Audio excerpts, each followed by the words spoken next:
Bonjour à tous les abonnés, bonjour à tous les auditeurs de Boneza Media TV. Boneza Media TV, aujourd'hui nous venons dans notre émission débat Le monde actuel dans l'Ituri. Le monde actuel dans l'Ituri va traiter aujourd'hui l'avenir de l'Ituri dans les armes. Que faire pour contribuer à la pacification de la province de l'Ituri? Boneza Media TV reçoit aujourd'hui le CT Didier Likele. Bonjour. Bonjour, madame. Il est acteur et analyste politique dans la province de l'Ituri également, on peut dire sur toute l'étendue de la République démocratique du Congo. Également, Boneza Media TV reçoit aujourd'hui M. Padiumalo Augustin, il est président de l'Assemblée provinciale citoyenne. Bonjour. Bonjour, madame. Nous sommes également ravis de vous recevoir aujourd'hui sur notre plateau. Vous nous captez de partout dans le monde entier. Nous sommes vraiment ravis. Suivez-nous en direct sur notre chaîne YouTube Boneza Media TV. Vous pouvez également être en contact avec nous sur le 081 61 34 255 et également le 09 79 86 13 38. La reine Aminata Kitambala, c'est moi, je suis à la présentation. La réalisation et la coordination, c'est par l'ingénieur Moussa Maxena. Nous allons directement entrer dans notre vif sujet. Nous sommes en train de traiter de la question de l'avenir de l'Ituri. Est-ce vrai, c'était Didier Likele, est-ce vrai que l'avenir de l'Ituri est aujourd'hui dans les armes? Beaucoup d'abord de m'associer à ce débat. Je salue vos téléspectateurs. Je salue aussi mon co-débatteur, le président de l'Assemblée provinciale citoyenne. Et je dois dire que l'avenir de l'Ituri est dans les armes, c'est un peu trop dur. Mais c'est vrai qu'aujourd'hui, on peut se poser la question sur l'héritage que nous, adultes, nous sommes en train de chercher à léguer, n'est-ce pas, aux générations futures.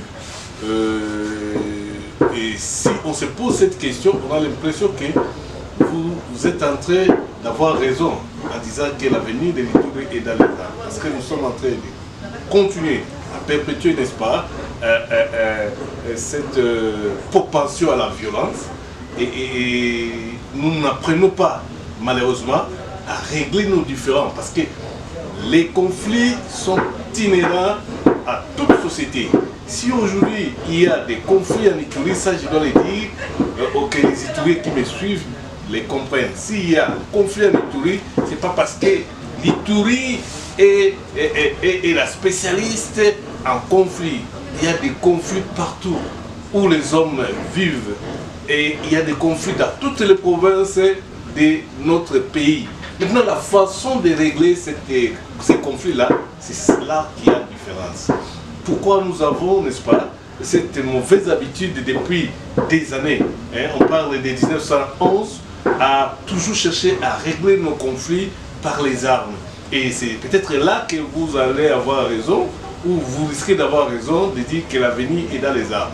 Et c'est une habitude, une mauvaise habitude que nous devons mettre fin dès à présent, au risque, n'est-ce pas, de laisser à nos enfants, aux générations futures, seulement les armes comme, n'est-ce pas, outils de trouver solution. Mais si directement, vous pouvez nous dire comment est-ce que vous pensez, parce qu'aujourd'hui nous savons très bien que celui qui tue par la machette, il est aussi tué par la machette en Ituri. C'est vraiment ce qui s'est dit, œil pour œil, dent pour dent. Oui, c'est ça, c'est comme ça que moi, lorsque nous sommes en débat, et les gens se moquent soit de la solution politique ou de la solution pacifique dans ces conflits ituriens. Moi, je me dis, pour moi, c'est la meilleure des solutions. Parce qu'aujourd'hui, nous pouvons venir avec les Sukhoi. Les Sukhoi, nous balayons là où il y a des miliciens, il y a ceci ou cela. Est-ce que nous allons balayer aussi, n'est-ce pas, les souvenirs, les mauvais souvenirs? Nous allons balayer les conflits qui ont été transmis de génération en génération? Je crois que non. Aujourd'hui, moi je pense que les Ituriens doivent se faire comprendre et doivent dire leurs problèmes en face et essayer d'être franc dans ces débats-là, dans ces dialogues-là, pour que chacun dise ce qui ne le plaît pas chez l'autre. Parce que les intérêts sont toujours divergents. Étant donné que les intérêts sont toujours divergents, et donc les conflits sont inhérents. Et comme les conflits sont inhérents, il faut maintenant voir comment résoudre ces conflits. Mais comme nous sommes toujours avec vous, on ne va pas oublier quand même la autorité du niveau national pour aider à pacifier quand même ou alors à régler ces conflits, comme vous l'avez dit, d'une manière pacifique. Oui. Moi je pense que nous devons faire un effort pour pacifier nos cœurs. Et ça là, même si on m'a mené aux États-Unis, je dirais la même chose. Parce que c'est ça ma conviction. Et je suis sûr que c'est la meilleure des solutions. Parce que si on ne pacifie pas le cœur, et qu'il y a des rancœurs, les rancœurs continuent à persister dans nous. Et étant donné malheureusement que les conflits persistent, il y a encore des gens qui sont égorgés.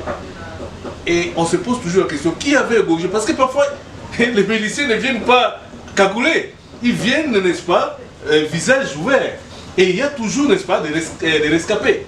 Vous venez, vous massacrez. Il y a quelqu'un qui dit, ah, c'est elle qui avait fait ça, il a fait la gauche, il a fait ceci. Il va rapporter tout ce qu'il a vu. Et ça constitue une lacune terrible. Et qui va partir. Ah, tu sais quoi? La personne qui avait tué ton papa, c'est elle. La personne qui avait tué. Et au lieu que l'on puisse viser seulement la personne en question, on vise lui et sa famille. Les conflits deviennent comme ça. Et s'élargit. S'élargit en ethnie, en clan, en famille. Et étant donné que nous vivons toujours ensemble, il y aura toujours tendance que nous puissions revenir dans la violence. Et la seule chose, je sais qu'il y a des problèmes fonciers, il y a des problèmes, aujourd'hui on parle de l'or, on parle de tout ça.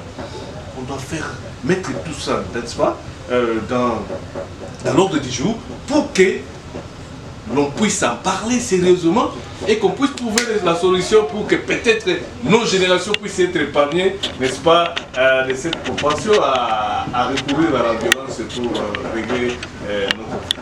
Donc je vois que vous n'aimez vraiment pas le terme parce que le fait de dire que l'avenir de l'Ituri est dans les armes, pour vous, vous pensez que c'est vrai, oui, vous avez admis ça à un moment, mais vous trouvez que quand même il y a une autre manière où les Ituriens doivent chercher un moyen quand même de régler leurs conflits autrement, notamment la pacification de cœur, comme vous l'avez bien dit. Oui, malheureusement, je m'excuse parce qu'il y a les présidents du Parlement ici, mais nous sommes en train de débattre d'une question, n'est-ce pas, vraiment cruciale. Mais malheureusement, lorsque nous parlons entre Ituriens, nous avons l'impression que les gens même nient, refusent de dire qu'ils sont en conflit entre eux. Les gens nient ça. C'est ce qui est grave. Pour être, quand on est malade, pour guérir, on doit accepter d'abord qu'on est malade. Et présenter, n'est-ce pas, se présenter auprès d'un médecin pour que le médecin vous traite. Mais lorsque vous refusez que vous êtes malade, vous allez avoir peur ou honte de partir chez le médecin pour que le médecin puisse vous guérir. Et donc vous allez vers la mort. Si la maladie est mortelle, vous allez vers la mort. Dois-je dire que l'Ituri est en train de partir vers la mort? C'est possible. Parce que lorsque vous avez une génération qui se transmet, n'est-ce pas, la violence comme héritage, et donc on risque de partir vers la disparition. Et c'est pas bon. Voilà l'avenir au travers la violence part vers sa disparition. Nous sommes également sur plateau avec le président du Parlement provincial citoyenne, M. Padiou Augustin. Nous sommes ravis aujourd'hui de partager avec vous ces sujets. Selon vous, est-ce vrai que l'avenir de l'Ituri se confie vraiment dans les armes au travers les différentes violences dans la province? Le problème de l'Ituri, nous avions étudié à partir de 2017 et jusqu'à aujourd'hui, il y a une grande différence avec des conflits qui ont commencé à dégénérer. Ce qui se passe actuellement en Ituri, qu'on se dise clairement, il n'y a pas un conflit. Je vais revenir un peu vers mon cher compatriote CT. Le problème est lié à quoi? Aux manipulations politiques. Donc, les notabilités de l'Ituri n'existent plus. Ils sont pris en otage et sont facilement manipulés. Et qui est en train d'être enrichir les mains noires. C'est ça ce qui est le problème majeur. Parce que si on était dans un conflit, nous ne devons pas arriver à un moment donné qu'il y ait des victimes sur terre. Il y a de ceux qui se plaignent et il y a de ceux qui se réjouissent. À côté de ça, nous avons aussi le problème de justice sociale. Ça n'existe plus. Les notables ne sont maintenant plus à proximité des populations. Cela dit, à un moment donné, la justice traditionnelle a été suspendue. Donc les chefs n'arrivent pas à palper du doigt à tout moment le nez des problèmes qui rongent la société. Ceci est un problème majeur qui fait qu'il y a quoi? Il y a l'absence partielle de l'autorité de l'État. Alors si c'est un problème, à côté de ça, il y a quoi? Allez voir l'objectif de ces génocidaires, ce qui se passe maintenant. Est-ce qu'ils ont un objectif pour se battre? Quand on parle des conflits, il faut avoir un objectif. Il y a eu des justices qui ont été rendues ici à tout moment. Aucun objectif a été présenté. À côté de ça aussi, jusqu'à aujourd'hui, nous nous posons la question. Est-ce que ces génocidaires, ils sont ravitaillés comment? En armes et en munitions. Jusqu'à là, aujourd'hui, ce bilan reste négatif. Voilà ce qui justifie ces problèmes liés aux mauvaises gouvernances dont certains profitent derrière ces génocides pour s'enrichir. Je pense que je me fais comprendre. Oui, et si vous arrivez à bien identifier les conflits, ou alors qui permet encore la manipulation de certains leaders communautaires, si je l'ai bien compris, comme vous l'aviez dit, selon vous, comment on peut finir avec ces violences qui continuent? Est-ce que l'avenir de l'Ituri doit toujours rester dans ces tueries? Le premier problème, c'est quoi? Les Ituriens doivent comprendre que les problèmes de l'Ituri, personne ne viendra de l'extérieur pour résoudre. D'abord, nous avons les problèmes majeurs, c'est les problèmes de notabilité, ce que moi je venais de dire ici.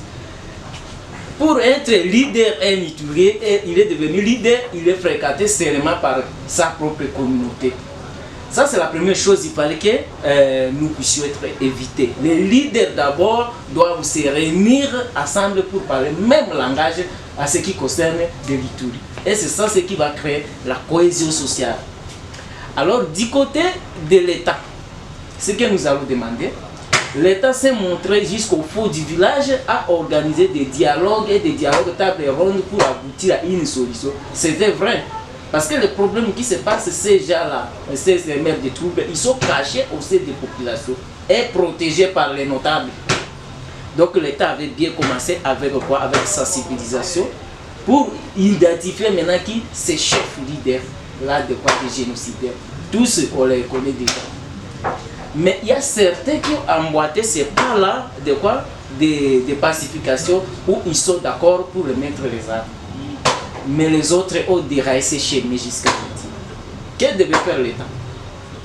Il faut commencer systématiquement par frappe militaire. Après frappe militaire, il y aura de ceux qui seront comment? Ceux qui seront maintenant, ceux qui seront capturés.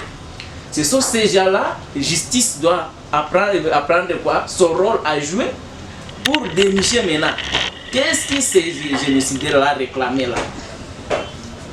Et leur chaîne d'approvisionnement, ça sortir d'où? Afin de trouver une solution qui sera comment? Durable pour résoudre ces problèmes-là de génocide. Ça venait de proposer peut-être une solution. Il a parlé de la pacification du cœur. Vous n'êtes pas de ce sens de penser qu'on peut encore mobiliser la jeunesse à quitter ces formes de violence ou encore à incarner l'esprit pacifique au lieu de s'entretuer ou au lieu de prendre l'armée pour aller tuer ces jeunes ou alors cette population qui est en train de prendre les armes pour tuer les autres? Effectivement, il a raison.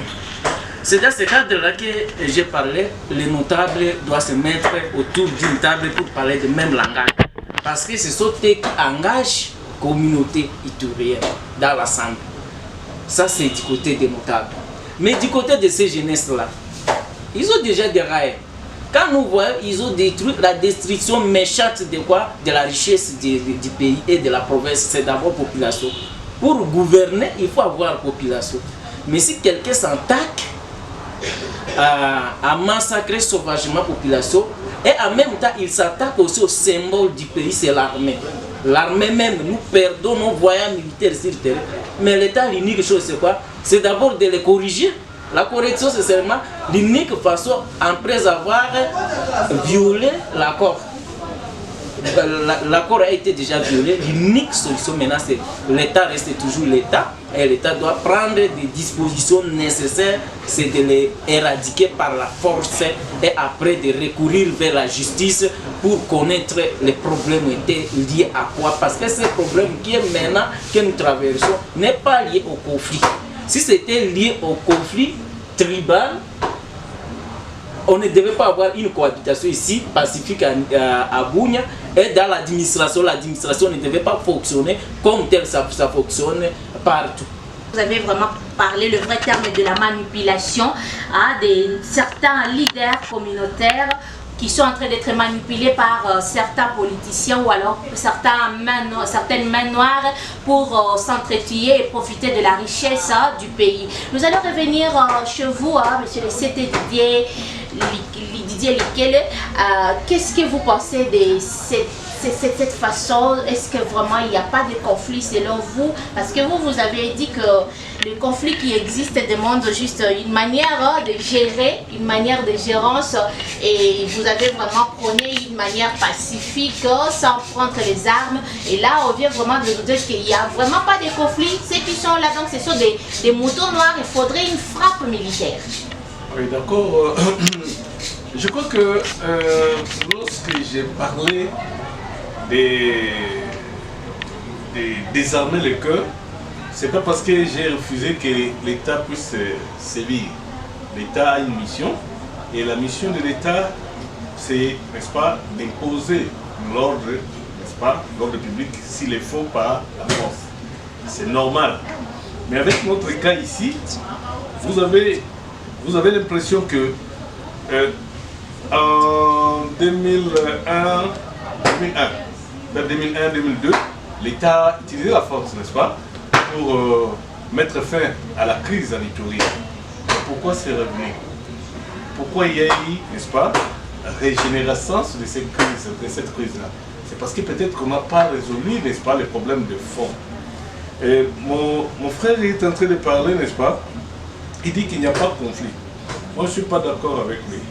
Il y a des conflits. Vous savez, si on voit la société iturienne, on voit la grande partie des...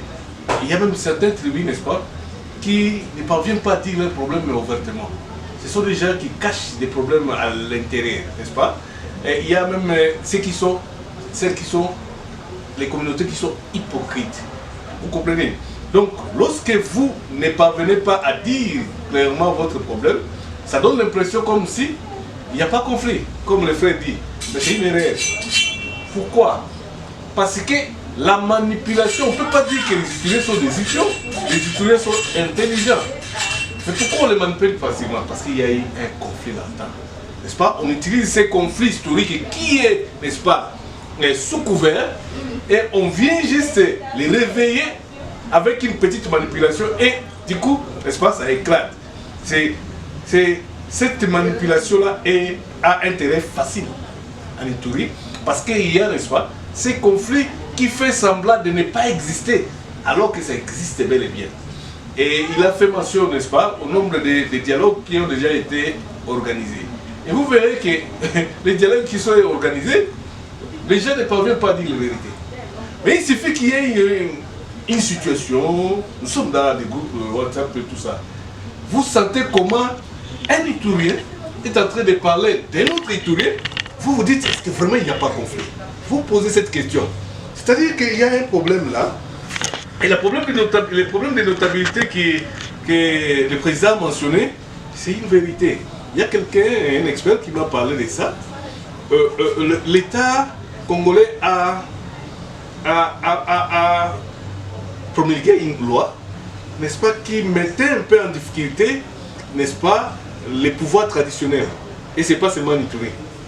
Et aujourd'hui, selon l'expert que j'ai côtoyé, les conflits ituriens ici pouvaient être facilement, n'est-ce pas, résolvés avec le concours, n'est-ce pas, de ces notables, de ces chefs traditionnels qui ont à peine le pouvoir aujourd'hui. Et les chefs traditionnels, malheureusement, comme ils sont dépourvus de leur pouvoir, ils jouent à l'hypocrisie. Avec l'État, ils disent autre chose. Lorsqu'ils sont dans leur communauté, ils disent autre chose. Et au fait, ils ne parviennent pas à se mettre ensemble pour ensemble régler, n'est-ce pas, les problèmes de l'Ituri. Et les termes ici, les concepts de communauté en Ituri prennent de plus en plus de l'ampleur. Et vous savez que pour que la loi sur les provinces, les 26 provinces puisse être mise en application, l'Ituri était pour beaucoup. Il y a eu beaucoup de pression du côté de l'Ituri. Nous, on a pensé que l'Ituri réclamait cette province pour être ensemble. Mais malheureusement, nous constatons que nous avions réclamé cette province pour nous diviser à l'interne. Et ce n'est pas bon. Les présidents parlaient de la mauvaise gouvernance, c'est vrai. La mauvaise gouvernance, mais c'est à quel niveau vraiment la mauvaise gouvernance a pesé? N'est-ce pas? Au niveau du pouvoir central, au niveau du gouvernement provincial, au niveau des chefferies, comme j'étais en train de dire tantôt, au niveau des administrateurs du territoire, on doit se poser cette question-là. Mais moi, je pense que déjà, au niveau des communautés, il y a un problème. J'avais réfléchi il n'y a pas longtemps, lorsqu'il était question de la démission du président de la communauté, NT avait démissionné. Et le président, comment on l'appelle ici, Roger Lonema. Alors, moi j'avais dit, l'indiscipline, est-ce que dans nos communautés il y a aussi la discipline? Est-ce que nos présidents, nos notables, comme vous le dites, sont écoutés? On a l'impression qu'ils ne sont pas écoutés. Et le président Lonema, moi je l'ai félicité parce qu'il était le seul à montrer à la face du monde qu'il y avait des problèmes au sein même de nos communautés. Les présidents ne sont pas assez écoutés. Les gens sont manipulés pour venir mettre du désordre dans nos communautés et les présidents perdent leur pouvoir et c'est un problème sérieux. La frappe militaire, j'y viens, c'est une bonne solution. Et j'aime la frappe militaire. Mais le problème pour la frappe militaire en Ituri, ce que je n'aime pas, c'est que lorsqu'on frappe, ces génocidaires, entre guillemets, comme on les appelle, retournent dans la communauté pour aggraver encore, n'est-ce pas, la crise, n'est-ce pas, et vous aurez encore un plus grand nombre de déplacés. C'est là que je me pose la question, est-ce qu'il n'y a pas moyen d'éviter cette frappe-là pour qu'ensemble nous puissions régler ces problèmes-là? Voilà, si on peut directement y aller, parce que nous savons très bien que le chef de l'État a décrété une mesure spéciale de l'état de siège dans les deux provinces du Nord Kivu et de l'Ituri. L'état de siège, ça fait déjà 3 ans depuis l'instauration de l'état de siège. Et c'était dans le but d'imposer la sécurité et l'autorité de l'État sur toute l'étendue de la République démocratique du Congo. Aujourd'hui, nous sommes devant un fait dans la province de l'Ituri où, malgré l'instauration de l'état de siège jusqu'au... Comment, selon vous, quel peut être votre conseil à donner, par exemple, pour que cette paix soit vraiment durable ou alors que ça soit vraiment effective? Les problèmes liés à la sécurité en Ituri, c'est d'abord, comme j'avais dit avant, ce n'est pas l'état de siège qui va venir donner cette paix. C'est d'abord, comme mon camarade ici venait de dire, c'est le cœur d'abord. Nous-mêmes, nous devons être ouverts. L'état de siège vient qu'en appui. Au moment où les vrais gouvernants à proximité sont des notables, sont des chefs de chefferie, chefs de groupement, chefs de village, qui ne sont pas francs, qui n'arrivent pas à comprendre que la cohabitation pacifique, c'est la meilleure solution pour faire développer notre province. Est-ce que l'état de siège va venir faire quoi ici? Il n'aura pas de solution à travers l'état de siège. Mais ce que nous, en tant que membres de l'Assemblée, nous avions suggéré, c'était quoi? Le ministre de l'Intérieur, qui est garant même de sécurité de notre pays, de notre nation, il doit descendre sur le terrain ici. Et maintenant, de commencer à évaluer chef coutumier par chef coutumier. Celui dont on voit son parcours est sombre en matière de collaboration sur les plans sécuritaires avec les services compétents ou c'est être remplacé avec un autre. C'est ça ce qui va nous palper du droit, c'est ça ce qui va nous donner le vrai pouvoir et vraie restauration de l'autorité de l'État sur l'Assemblée de la province. Voilà, merci beaucoup pour votre point de vue. C'était Didier Likele. Ça fait déjà 3 ans depuis l'instauration de l'état de siège dans la province de l'Ituri.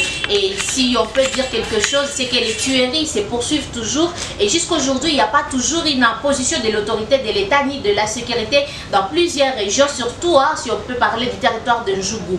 Vous attaquez l'un des analystes politiques de la région. Que pensez-vous? Où va l'avenir de notre province? Bon, l'état de siège, comme l'a si bien dit le président ici, c'est que l'état de siège n'est pas venu pour régler tous nos problèmes. Et l'état de siège est dirigé bien sûr par les militaires, mais les militaires sont là plus pour protéger la population. Ils ne sont pas là pour décimer la population. La crise en Ituri est différente de celle du Nord Kivu.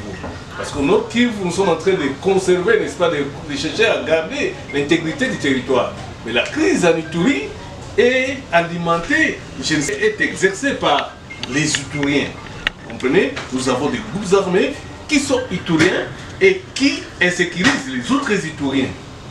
Maintenant, et ces groupes armés habitent dans la population. C'est ça le problème. Ils habitent dans la population, dans des villages où il y a des populations. Alors maintenant, si on amenait même les Sukhoi pour venir raser ces endroits-là, vous voyez le nombre de victimes qu'on peut avoir. Et ça, sans parler de cette histoire, n'est-ce pas, des regains chaque fois de l'insécurité.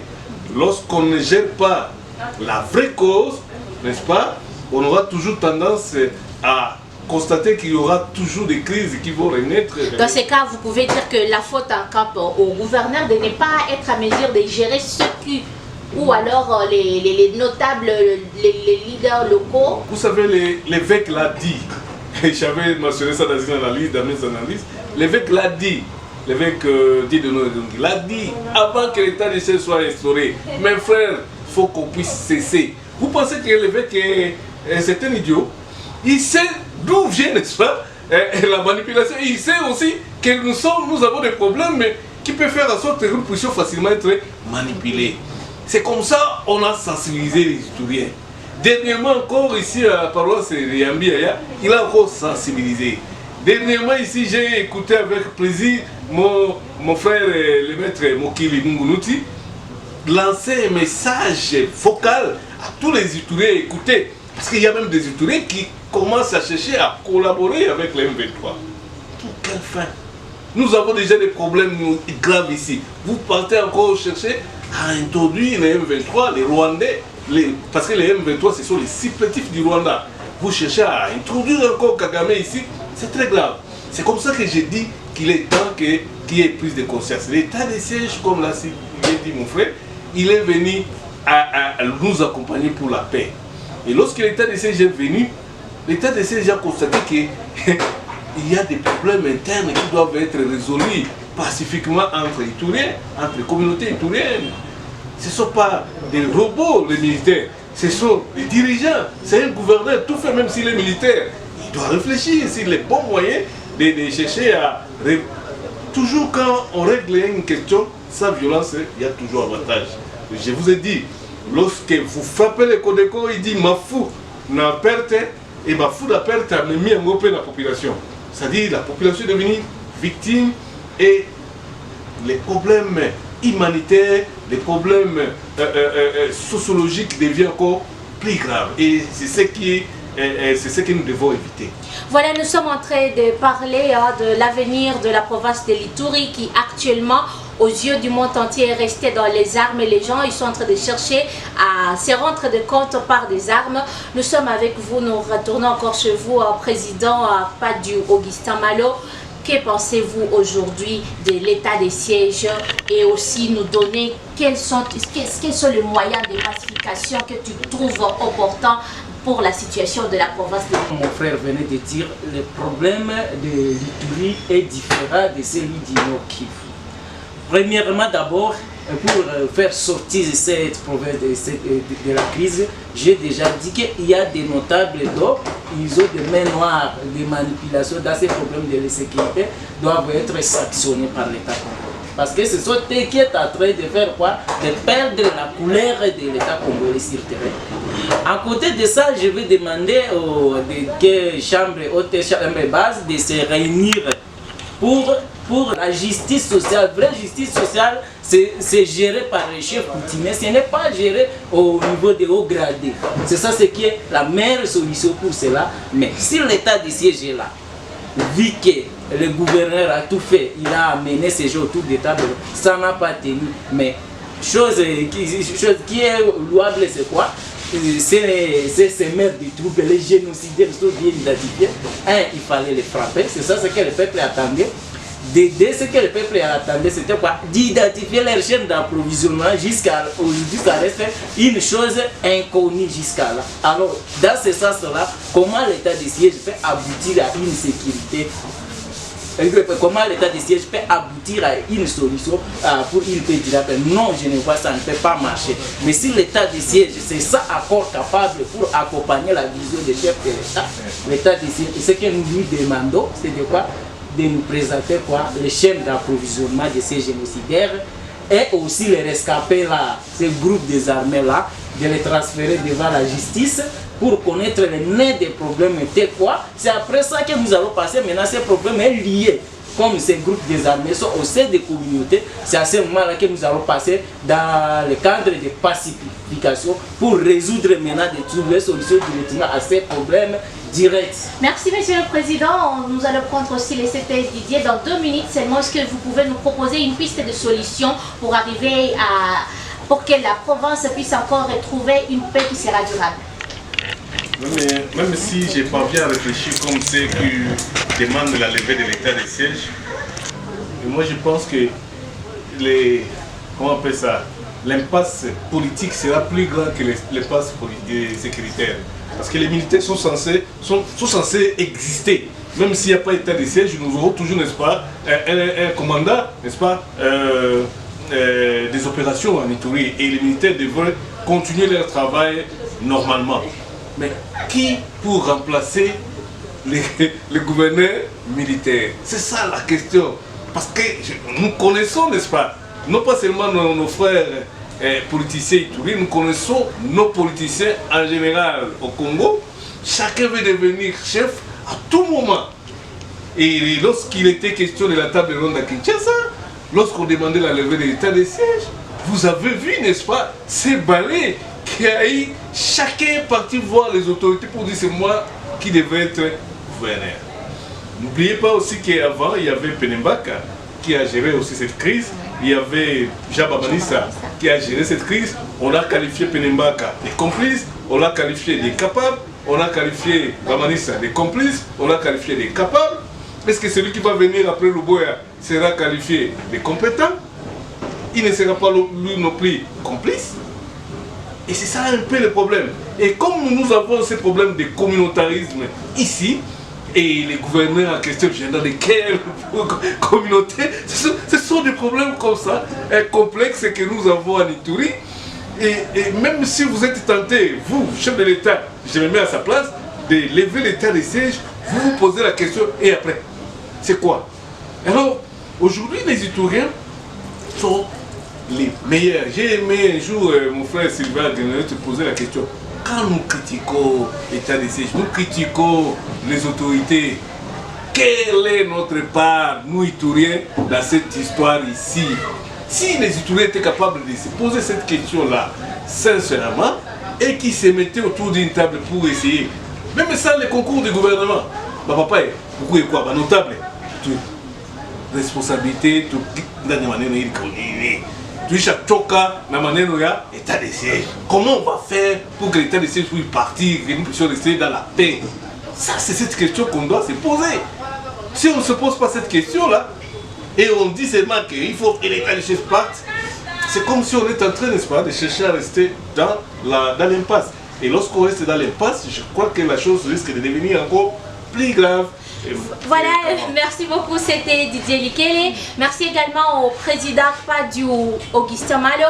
Merci pour votre présence sur notre plateau. Nous avons vraiment été ravis de vous recevoir. Merci.